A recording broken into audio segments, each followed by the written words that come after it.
بسم اللہ الرحمن الرحیم۔ شیخ العرب والعجم عارف باللہ مجدد زمانہ حضرت اقدس مولانا شاہ حکیم محمد اختر صاحب رحمۃ اللہ علیہ، یعنی میرے پیارے دادا جان رحمۃ اللہ علیہ کے دروس مثنوی پر مشتمل کتاب درس مثنوی مولانا روم، مجلس درس مثنوی 24 شعبان المعظم سن 1418 ہجری مطابق 25 دسمبر 1997 عیسوی بروز جمعرات بعد فجر بمقام خانقاہ امدادی اشرفیہ گلشن اقبال بلاک نمبر 2 کراچی۔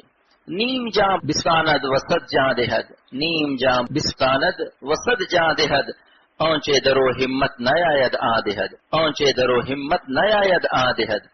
ارشاد فرمائے کہ مولانا رومی فرماتے ہیں کہ اے میرے پیارے سالکین، اللہ کے راستے میں گناہ چھوڑنے میں، تقوی سے رہنے میں، حسینوں سے نظر بچانے میں، خون تمنا کرنے میں، ہر وقت جائز ناجائز کا غم اٹھانے میں بے شک آدھی جان جاتی ہے۔ اس مجاہدہ میں اللہ تمہاری زیادہ سے زیادہ آدھی جان لے گا، اور اس سے جو غم حسرت پیدا ہوگا تو نفس کہے گا کہ میں تو نظر بچاتے بچاتے مر گیا، لیکن یاد رکھو اللہ اس آدھی جان کے بدلے میں 100 جان عطا فرمائے گا۔ ایک گل کے بدلے میں وہ خالق گلستان کائنات اپنے قرب کا گلستان دیتا ہے۔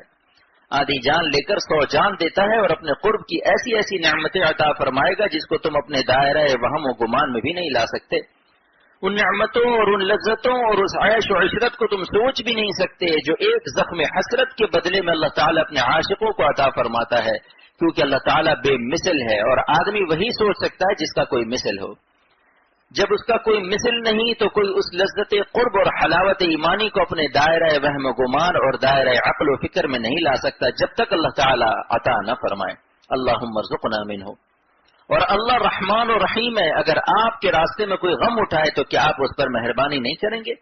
اللہ کے راستے میں جو بندے غم اٹھائیں اور اپنی بری خواہش نہ پوری کریں تو کیا اللہ تعالیٰ ان کے قلب کا پیار نہیں لے گا؟ یقیناً اللہ کا پیار اس کو نصیب ہوگا، مگر اللہ دل کا پیار لیتا ہے، جسم پر اس کے آثار نظر نہیں آتے۔ اگر یہ جسم پر نظر آ جائے تو پرچہ آؤٹ ہو جاتا اور پھر دنیا میں کوئی کافر نہ رہتا۔ لہذا اللہ تعالیٰ اپنے عاشقوں کے قلب کو اپنا پیار عطا کرتے ہیں جس کو ان کا دل محسوس کرتا ہے کہ اس وقت کتنی حلاوت ایمانی عطا ہوئی۔ مولانا رومی نے شعر میں سلوک کا بہت بڑا مسئلہ اور ایک بہت بڑا انعام بیان فرمایا کہ اللہ کے راستے میں تقوی اختیار کرنے میں، یعنی گناہ چھوڑنے کا غم اٹھانے میں، اپنی حرام آرزوؤں کا خون کرنے میں اگرچہ مجاہدہ شدید ہوتا ہے، لیکن اللہ تعالیٰ کی ولایت اور حلاوت ایمانی اسی پر موقوف ہے۔ اس کے برعکس اگر کوئی رات بھر تہجد پڑھے اور دن بھر روزہ رکھے اور ہر سال حج عمرہ کرے، لیکن اگر عورتوں سے اور لڑکوں سے نظر نہیں بچاتا، گناہوں سے نہیں بچتا، تو باوجود عبادت کے یہ شخص فاسق ہی رہے گا، فاسقین کے رجسٹر سے اس کا خروج نہیں ہوگا۔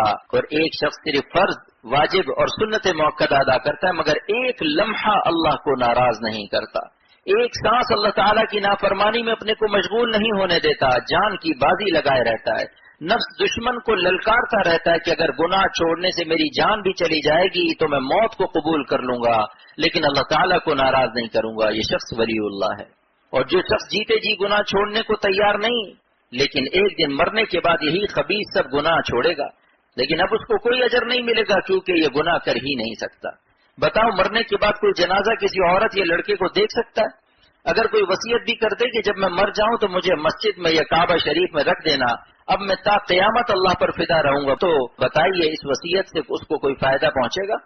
زندگی بھر تو نافرمانی نہ چھوڑی، بدنظری اور گندے کام کرتے رہے، جب لاشعی ہو گئے تو اب کیا فدا کرو گے؟ لاش کے معنی ہے لاشعی، اب تم ہو ہی نہیں، عدم ہو، وجود فدا ہوتا ہے عدم نہیں۔ اللہ تعالیٰ چاہتے ہیں کہ زندگی ان پر فدا کر دو، مردہ جسم ان پر فدا نہیں ہو سکتا، اور کوئی وصیت بھی کر دے تو مرے ہوئے جسم کو اللہ قبول نہیں کریں گے۔ اسی لیے کہتا ہوں کہ جیتے جی اللہ پر فدا ہو جاؤ۔ اللہ تعالیٰ چاہتے ہیں کہ زندگی ان پر فدا کر دو، لہذا جتنی اچھی طاقت ہو اتنا ہی زیادہ اجر و ثواب ملے گا، اور خاص طور پر جوانی کو فدا کرنے پر اللہ زیادہ خوش ہو جائے گا کہ یہ جوانی اور طاقت کے باوجود ہم پر فدا ہوا ہے۔ ایک کمزور بڈھا بکرا ہو جس کے پیر کانپ رہے ہوں تو بتاؤ اس کی قربانی کیسی ہوگی؟ پوچھ لو علماء سے، جس کی جتنی طاقت ہے اللہ پر فدا ہو جائے، ورنہ زیادہ کمزور ہو جاؤ گے تو تمہاری قربانی بھی کمزور ہو جائے گی۔ اور روز بروز ہم لوگ کمزوری کی طرف جا رہے ہیں، روز بروز ہم بڈھے ہوتے جا رہے ہیں، لہذا کمزور جان فدا کرنے کا انتظار مت کرو، تگڑی جان اللہ پر دے دو۔ جس حالت میں ہو دیر نہ کرو، اس میں خواہ کتنا ہی غم ہو اس کو برداشت کرو۔ اسی کو مولانا فرماتے ہیں کہ اس مجاہدہ میں اللہ آدھی جان لیتا ہے، لیکن اس کے بدلے میں وہ کریم مالک سینکڑوں جان عطا کرتا ہے، اپنے قرب کی ایسی لذت عطا کرتا ہے جس کو ابھی تم سوچ بھی نہیں سکتے۔ اس کے برعکس جو شخص مجاہدہ سے جان چراتا ہے، اللہ کی نافرمانی پر جری ہوتا ہے، مبتلا فتنہ کر دیا جاتا ہے۔ مولانا فرماتے ہیں الشراب قہر چوں مستی دہد، الشراب قہر چوں مستی دہد، نے سہارا صورت ہستی دہد، نے سہارا صورت ہستی دہد۔ اللہ تعالیٰ جس پر اس کے طغیان اور سرکشی کے سبب عذاب نازل کرنا چاہتا ہے تو اس کو اپنے قہر کی شراب پلا دیتا ہے۔ جس کو خدا قہر و عذاب کی شراب کی مستی دیتا ہے تو وہ فانی معشوقوں پر مرتا ہے، کہتا ہے ہائے کیسا نمک ہے، کیسا چمکدار چہرہ ہے، ناک اٹھی ہوئی ہے، پتلے پتلے ہونٹ مثل گلاب کی پنکھڑی کے ہیں، آنکھیں تو ایسی ہیں کہ ان کو دیکھ کر ہرن کی آنکھیں بھی شرما جائیں۔ یہ بدمستیاں دلیل ہیں کہ یہ شخص خدا تعالیٰ کے قہر میں مبتلا ہے۔ میرا شعر ہے حسن فانی سے تیرا آہ یہ شاداں ہونا، حسن فانی سے تیرا آہ یہ شاداں ہونا، یہی دلیل ہے ظالم تیرا ناداں ہونا، یہی دلیل ہے ظالم تیرا ناداں ہونا۔ یہ دلیل قہر ہے۔ یہ مولانا روم ہے، بہت بڑی شخصیت تھے، یہ شخص سلطان الاولیاء ہے اپنے زمانے کا۔ فرماتے کہ جس کو خدا اپنی بارگاہ سے مردود کرنا چاہتا ہے اسے فانی شکلوں کے عشق میں مبتلا کر دیا جاتا ہے۔ نیست ہارا صورت ہستی دہد، پھر وہ فانی شکلوں پر مرتا ہے کہ آہا کیسی شکل ہے۔ فانی صورتیں اسے عظیم الشان اور پائندہ حقیقت نظر آنے لگتی ہیں، باطل حق نظر آنے لگتا ہے۔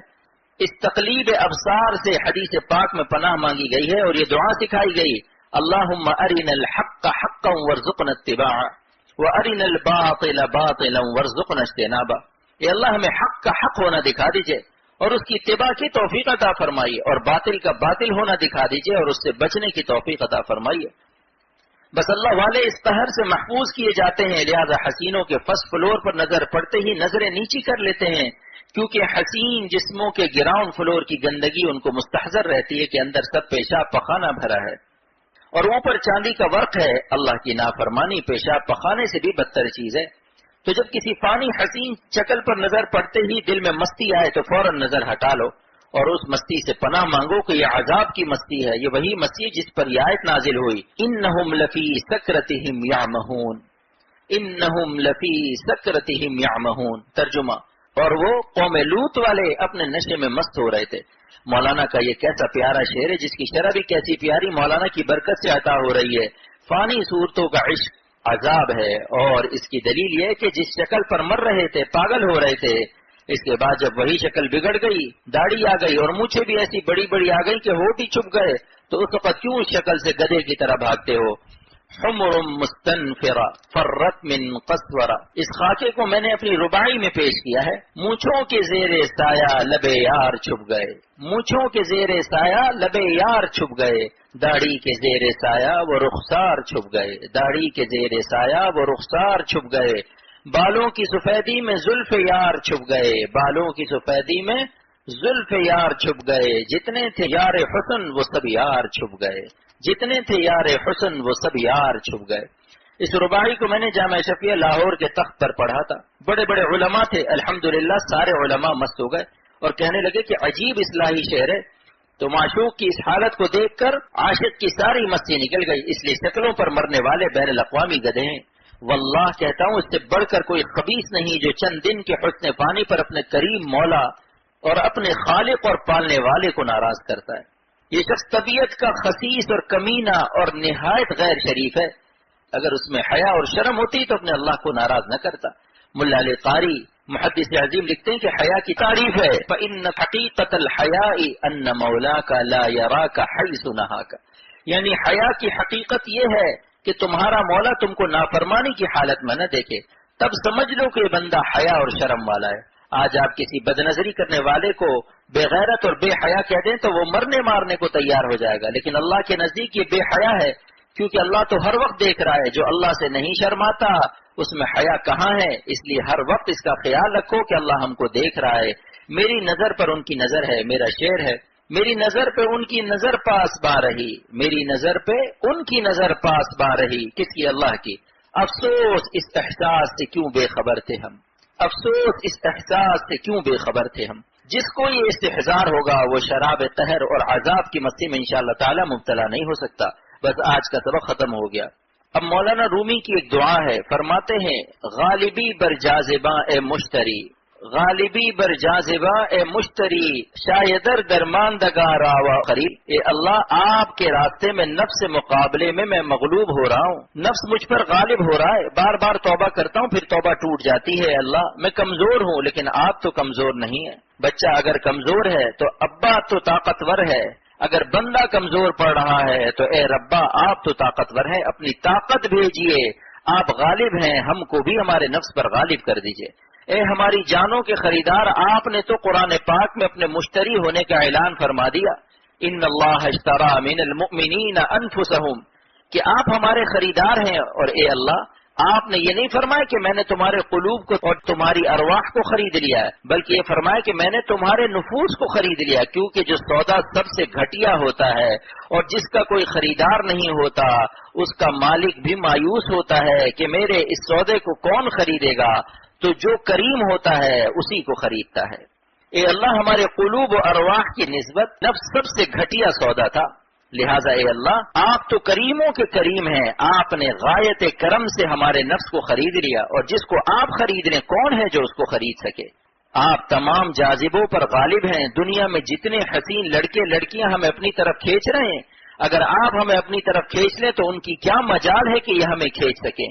بلکہ اگر ہم خود بھی ان کی طرف کھینچنا چاہیں تو نہیں کھینچ سکتے، کیونکہ آپ کی قوت جاذبہ کے سامنے نفس و شیطان اور دنیا بھر کی گمراہ کن ایجنسیوں کی طاقت کوئی حقیقت نہیں رکھتی.